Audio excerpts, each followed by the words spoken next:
Now the second step is to typing all the answer choices in here.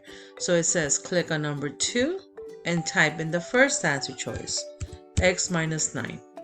And then slot number 3, type in this one that's right here, 2x plus 3 minus, remember to put division so that it could be a fraction form, 5, and then x plus 3.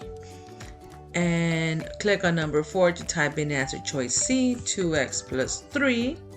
And then on the last one is the last answer choice, which is x plus 2.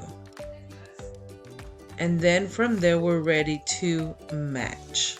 Now that we have A, B, C, and D here, the next thing they need to do is to click on each color and unclick it so that you're just left with the original one. And now you are ready for step number 3.